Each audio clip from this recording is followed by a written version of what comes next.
कहानी की शुरुआत में हमें इस लड़की को दिखाया जाता है। इसका नाम राया है। यह हमें बताती है कि ये भूमि आज बिल्कुल उजाड़ और बंजर हो चुकी है, मगर ऐसा क्यों हुआ। इसकी शुरुआत आज से 500 साल पहले हुई थी। कुमांत्रा, जहाँ खुशियाँ और बहारें थी और इंसान और ड्रैगन मिलजुल कर रहा करते थे। इन्हीं ड्रैगनों ने हमें दिलाई नदियाँ, बरसात और शांति, और सब कुछ जन्नत था। मगर फिर एक दिन एक बवंडर आया, एक ऐसा उत्पात जो आग की तरह फैला, और वो बढ़ता रहा। उसने सब कुछ बर्बाद कर दिया। वो जिसे भी छू लेता था वो पत्थर का बन जाता था। इंसानों को बचाने के लिए ड्रैगनों ने जी जान से लड़ाई की, मगर वो सब भी पत्थर के बन गए। और तब एक आखिरी बचे ड्रैगन, शक्तिशाली शिशु, ने अपने सारे जादू को एक मणि में समेट लिया और उन बवंडरों की धज्जियां उड़ा दी। एक बार फिर से सब कुछ ठीक हो गया सिवाय ड्रैगनों के, और कुछ बचा तो वो था शिशु की मणि। मगर शिशु की इतनी बड़ी कुर्बानी के बाद भी इंसानों को अकल नहीं आई। उन्होंने ड्रैगनों के बचे जादू को हथियाने के लिए लड़ाई करनी शुरू कर दी। बॉर्डर बन गए और कुमांत्रा के टुकड़े हो गए। सब एक दूसरे के दुश्मन हो गए और शिशु की मणि को छुपा दिया गया। मगर उस समय इस दुनिया की तबाही नहीं हुई। यह तबाही आज से 500 साल बाद हुई। और राया को एक बार फिर से दिखाया जाता है, जो अपने पैट टुक टुक के साथ शिशु की मणि चुराने आई है। मगर उसके सामने है मणि का रखवाला मुखिया बैंजा, और इन दोनों की लड़ाई होती है। मगर ये सिर्फ ट्रेनिंग थी। ये राया के डैड है। दरअसल सदियों से इनका खानदान शिशु की मणि की रखवाली कर रहा है, और अब बारी राया की है। राया के डैड इसे बताते हैं कि दूसरी भूमि के लोग यहाँ आने के लिए निकल गए हैं। राया का राज्य हार्ट नाम से जाना जाता है, यानी कि हृदय। राया के डैड पूछते हैं कि तुम बाकी राज्यों के बारे में क्या जानती हो। राया बताती है एक राज्य का नाम है टैल, यानी कि पूंछ, एक तपता रेगिस्तान जिसके मक्कार हथियारों के कोई असूल नहीं है। दूसरा राज्य है टैलोन, यानी कि नाखून, तेज सौदेबाजी वाला तैरता बाजार, और इससे भी तेज कलाबाजी करते फाइटर्स। तीसरा राज्य है स्पाइन, यानी कि रीढ़, ठंडे बांस का जंगल जिसका पहरा देते हैं लंबे तगड़े योद्धा और उनके भारी फरसे। और आखिरी राज्य है फैंग, यानी कि दंत। इन सब में से सबसे ज्यादा खतरनाक दुश्मन, बहुत ही खूंखार कातिल और उससे भी खूंखार बिल्लियां।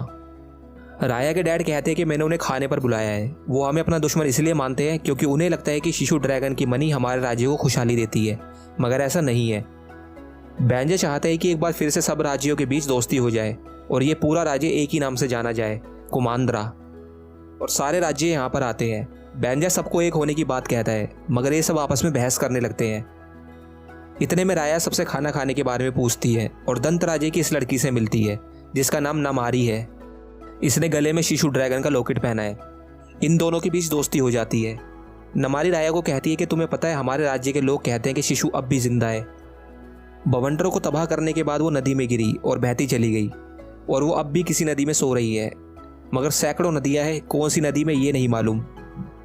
और अगर शिशु दोबारा मिल जाए तो सारे राज्य एक बार फिर से कुमांद्रा बन सकते हैं।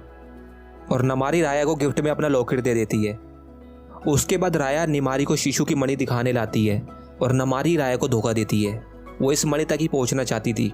दोनों में लड़ाई होने लगती है और नमारी अपनी माँ को बुलाने के लिए एक फायर क्रैकर जलाती है, जिसकी रोशनी बैंजा और नमारी की माँ दोनों देख लेते हैं।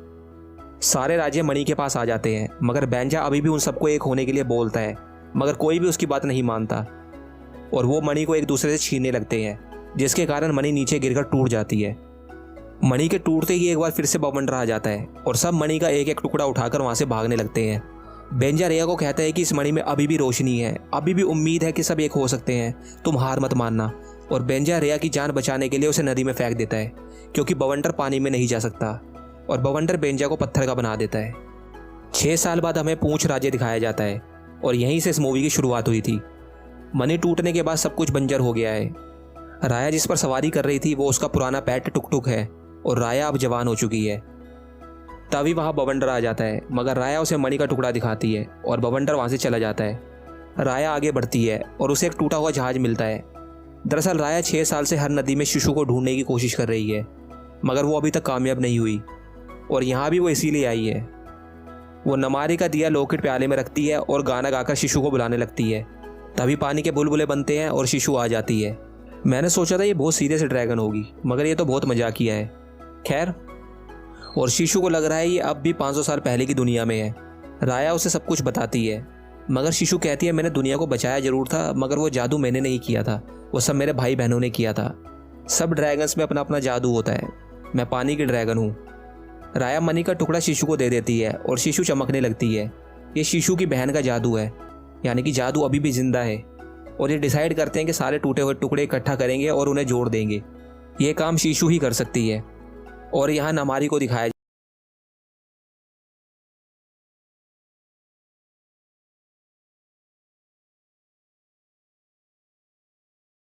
वो दोनों पूंछ राज्य में अपना पहला टुकड़ा ढूंढ लेते हैं, जो कि इस कंकाल के हाथ में है। ये इस राज्य की मुखिया थी। राया टुकड़ा ले लेती है और राया टुकड़ा शीशु को दे देती है। जैसे ही टुकड़ा जुड़ता है, शीशु का रूप इंसान का बन जाता है। शीशु बताती है ये उसकी दूसरी बहन का जादू है। तभी यहाँ पर नमारी आ जाती है और लड़ाई शुरू होती है। शीशु और राया नमारी से बचकर वहाँ से भागते हैं और एक नाव पर आते हैं। यहाँ उन्हें ये बच्चा मिलता है। इसका नाम बाउन है। ये नाव इसी की है, मगर ये बोलता बहुत है। राया इसको नखून राज्य चलने को बोलती है। नाव चलने लगती है, मगर इसकी स्पीड तो बिल्कुल कछुए जैसी है। ये देखकर शीशु पानी में जाती है और अपने ड्रैगन का रूप लेती है और नाव को तेजी से आगे ले जाती है।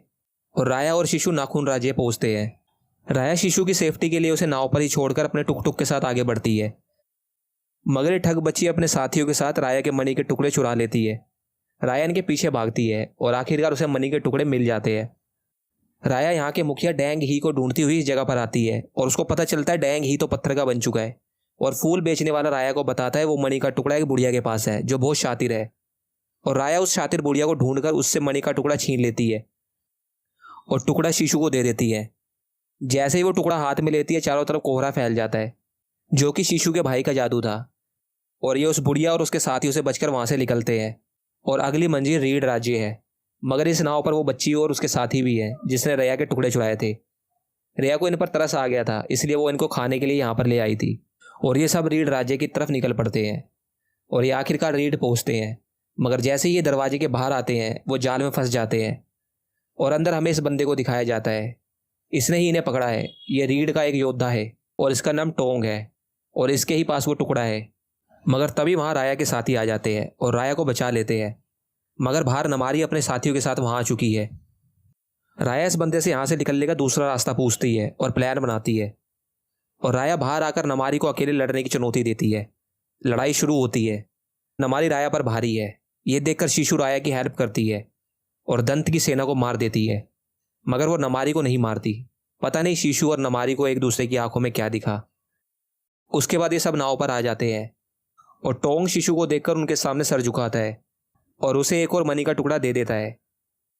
शीशु टुकड़े को हाथ में लेती है और बारिश होने लगती है। ये उसके दूसरे भाई का जादू था। शीशु पानी की बूंदों पर चलने लगती है और शीशु राया को उसके राज्य हृदय के अंदर लेकर आती है और उन्हें पत्थर के बने अपने भाई बहन दिखाती है जिनका जादू उस मणि में है। और कहानी 500 साल पीछे आती है, जब बवंडर से सिर्फ 5 ड्रैगन ही बचे थे। इन सबको बवंडर ने चारों तरफ से घेर लिया था। यह देखकर चारों ड्रैगनों ने अपनी सारी शक्तियां एक साथ जोड़ दी और इस तरह बनी वो मणि। और वो मणि उन्होंने शीशु को दे दी। ना जाने क्यों उन्हें शीशु पर बहुत भरोसा था। उसके बाद वो चारों पत्थर के बन जाते हैं और शीशु ने उस मणि से सब इंसानों को बवंडर से आजाद करवाया। शीशु राया को भी नमारी पर विश्वास करने को बोलती है, क्योंकि विश्वास ही सबसे बड़ी ताकत है। और अब इसके बाद एक आखिरी सफर बचा है, दंत राज्य, जहां आखिरी टुकड़ा है। ये सब दंत राज्य पहुंचते हैं। शीशु के कहने के मुताबिक राया एक बार नमारी पर भरोसा करने का फैसला करती है। वो इन छोटी बच्ची को उसके साथियों के साथ नमारी के कमरे तक जाने को कहती है, ताकि वो नमारी को ड्रैगन का लॉकेट तोहफे में दे सके, जो बचपन में नमारी ने ही राया को दिया था। ये नमारी को लॉकेट दे देते हैं और नमारी फायर क्रैक की मदद से राया को बुलाने का इशारा करती है। और राया और शीशु नमारी से मिलते हैं, मगर एक बार फिर से नमारी राया को धोखा देती है। शीशु राया को हमला करने से मना करती है और वो नमारी को समझाने लगती है। नमारी शायद शीशु की बात मान भी लेती, मगर राया को लगता है कि नमारी तीर चलाने वाली है। वो उसे रोकने के लिए अपनी तलवार उस पर फेंकती है, जिसके कारण नमारी से तीर चल जाता है, जो सीधा शीशु के सीने में लगता है और शीशु पानी में गिर जाती है और नमारी वहां से भाग जाती है। शीशु के मर जाने के बाद पानी भी सूखने लगा है और अब बवंडर इस राज्य के अंदर फैलता जा रहा है, जो कि पानी की वजह से रुका हुआ था। राया गुस्से में नमारी के महल में आती है और नमारी अपनी माँ के पास खड़ी है, जो कि पत्थर की बन चुकी है। राया और नमारी की लड़ाई एक बार फिर से होती है, मगर इस बार राया नमारी पर भारी पड़ती है।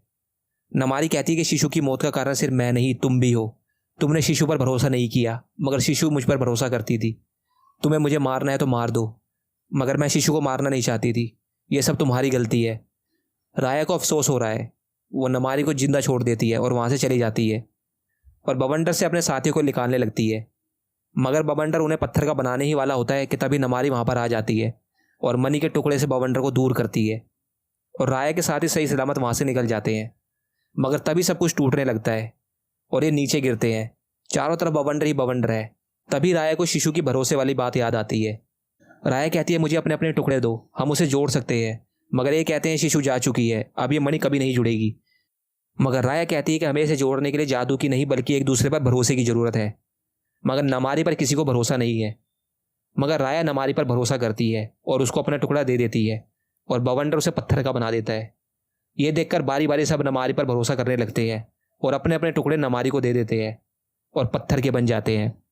नमारी अपने आप को बचाने के लिए पहले तो वहाँ से भागने की कोशिश करती है, मगर आखिरकार उन सबकी कुर्बानी देखकर वो सारे टुकड़ों को एक साथ रख देती है और खुद भी पत्थर बन जाती है।